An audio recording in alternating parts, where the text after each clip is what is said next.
Bismillahirrahmanirrahim. Assalamualaikum warahmatullahi wabarakatuh. Alhamdulillahilladzi hadana lihada wa ma kunna linahtadi laula an hadanallah. Ashhadu an la ilaha illallah wahdahu la syarika lah wa ashhadu anna Muhammadan abduhu wa rasuluh. Allahumma shalli ala Muhammad wa ala ali Muhammad. Amma ba'd. Syukur alhamdulillah kita haturkan kehadirat Allah Subhanahu wa taala yang memberi semua kenikmatan kepada kita. Salawat serta salam kita haturkan juga kepada junjungan kita Nabi Muhammad sallallahu alaihi wasallam yang kita harapkan syafaatnya kelak di akhirat. Kaum muslimin, muslimat, khususnya jamaah Masjid RK Sudagaran, berjumpa lagi dengan kami di kajian online Ramadan 1441 Hijriah dengan tema hari ini Ramadan dan introspeksi diri. Sebagaimana kita ketahui, Ramadan adalah Syahrul Syam dengan dalil Al-Quran Surah Al-Baqarah ayat 183 dengan tujuan untuk menjadikan manusia beriman menjadi takwa.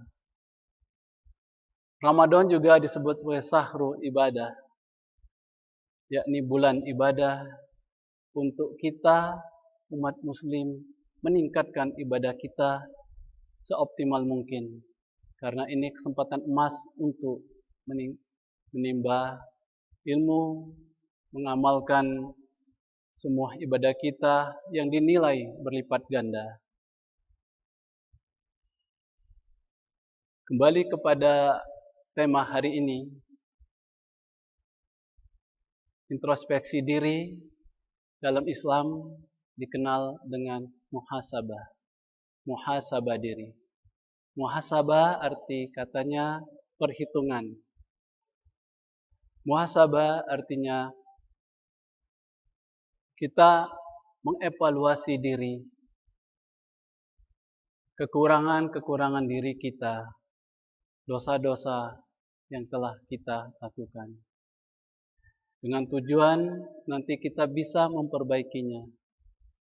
Kita bisa meningkatkan amal kita yang telah baik. Dasar dari muhasabah adalah dalam Al-Quran surat Al-Hasyr ayat 18 yang berbunyi A'udzu billahi minasyaitonir rajim. Bismillahirrahmanirrahim. Ya ayyuhalladzina amanu ittaqullaha wal tanzur nafsum ma qaddamat lighad wattaqullaha innallaha khabirum bima ta'malun. Shadaqallahul azim. Artinya, wahai orang-orang yang beriman, bertakwalah kamu kepada Allah, dan hendaknya setiap diri mempersiapkan apa yang akan dibawanya kelak di akhirat. Dan bertakwalah, sesungguhnya Allah Maha mengetahui yang kamu perbuat. Al-Quran surat Al-Hasyr ayat 18.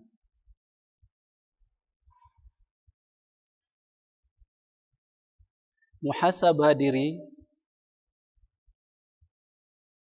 harus kita lakukan sebagai muslim agar kita tidak terjebak ke dalam kemaksiatan dan kesesatan. Orang yang melalaikan sholat dan membiarkan dirinya dalam melalaikan sholat maka dia akan kecanduan untuk meninggalkan sholat. Dia akan kecanduan mengakhirkan sholat.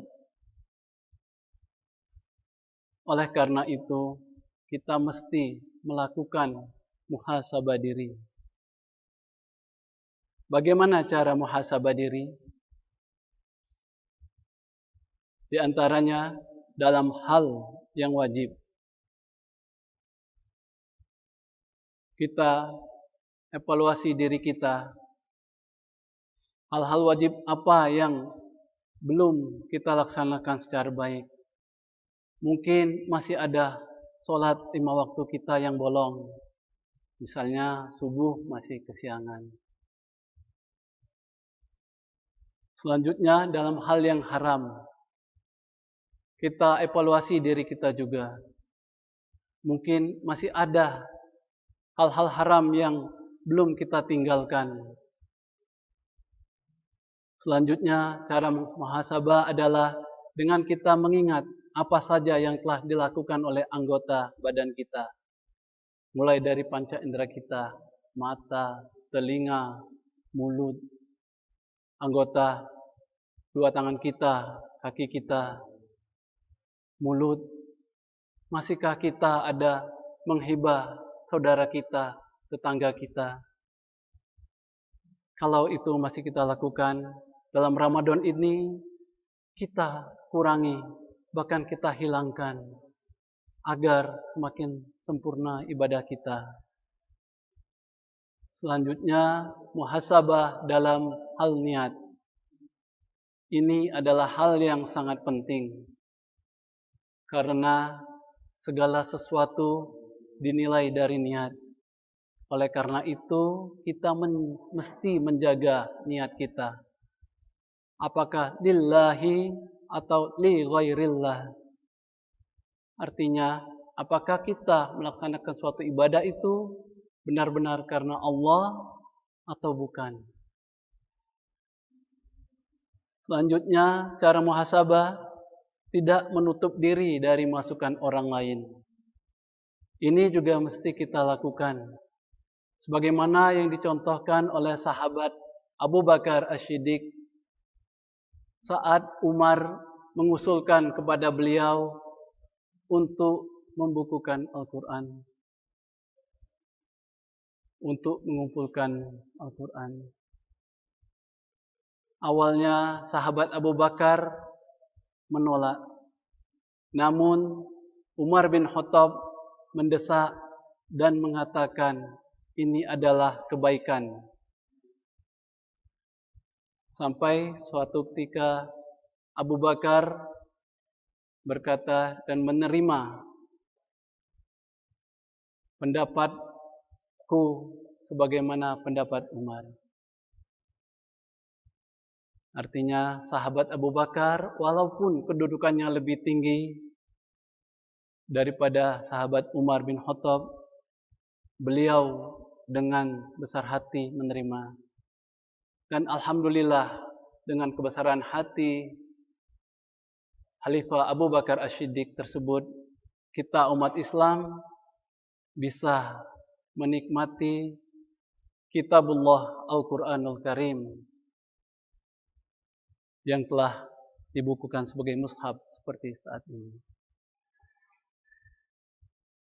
Dan cara muhasabah yang saya kemukakan terakhir ini menyendiri untuk bermuhasabah. Karena muhasabah diri adalah koreksi diri kita sendiri. Dosa-dosa yang telah kita lakukan. Cuma menyendiri di sini bukan mesti ke tempat tertentu. Bisa juga di rumah kita sendiri. Bahkan ketika saat kita tidur, itu yang sering dilakukan para salafus saleh.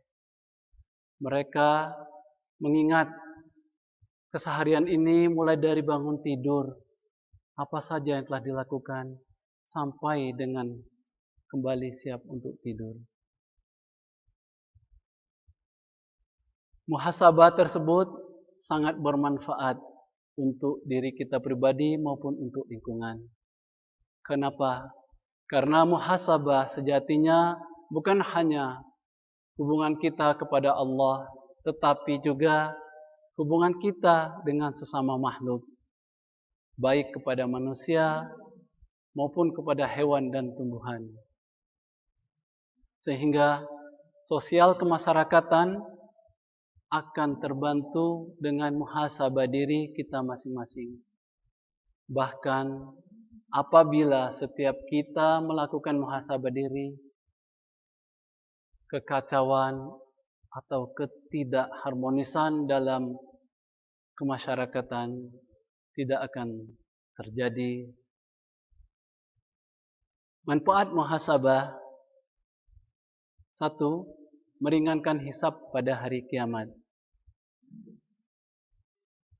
Umar bin Khattab pernah berkata, hasibu anfusakum qabla an tuhasibu. Artinya, hitung-hitunglah diri kalian sebelum kalian dihitung-hitung oleh Allah di akhirat itu.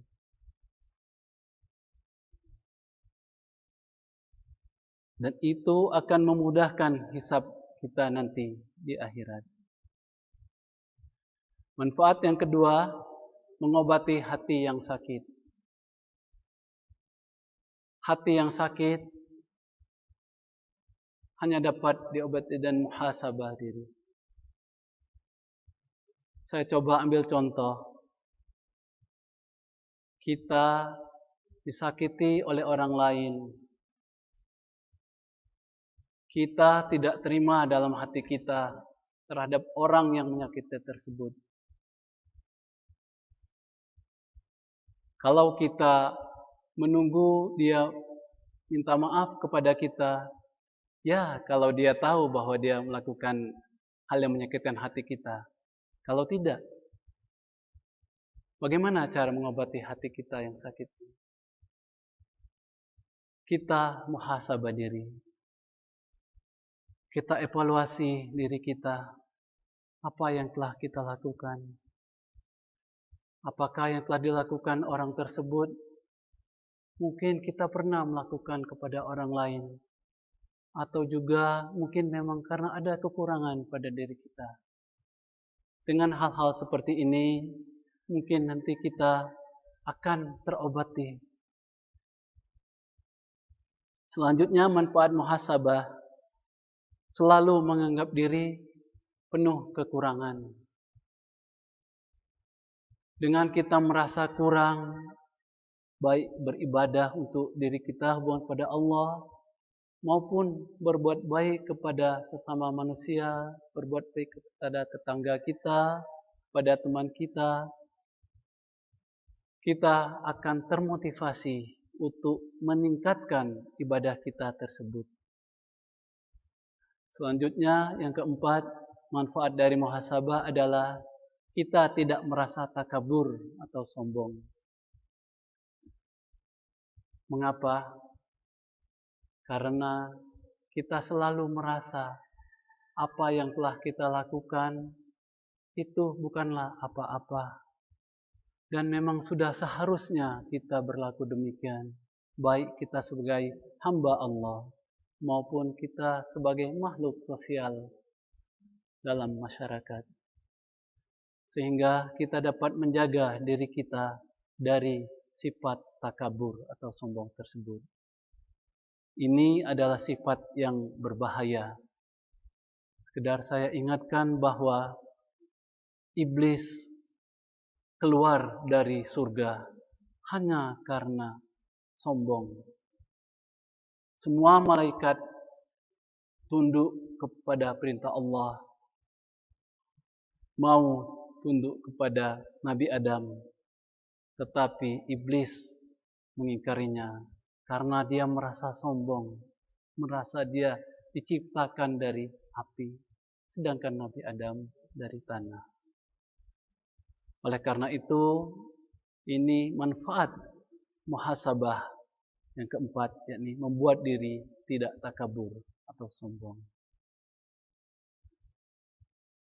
Saya akan mengangkat satu perkataan dari Muhammad bin Wasi yang mengatakan, andai kata dosa itu memiliki bau, tentu tak ada seorang pun yang mau dekat-dekat denganku.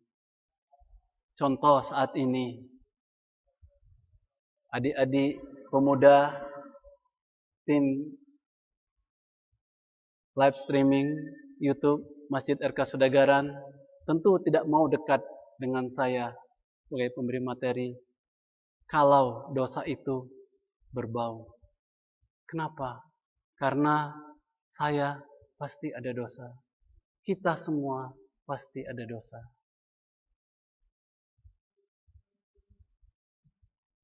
Sebagai penutup,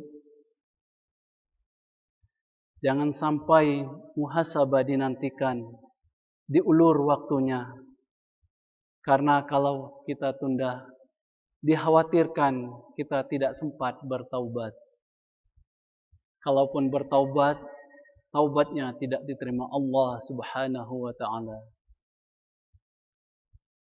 Seperti Fir'aun, ia bertaubat, tetapi taubatnya sudah terlambat. Na'udzubillah min dzalik. Demikian kajian online Ramadan hari ini. Semoga bermanfaat. Mohon maaf atas semua kekurangan. Kepada Allah saya mohon ampun. Billahi taufiq wal hidayah. Wassalamualaikum warahmatullahi wabarakatuh.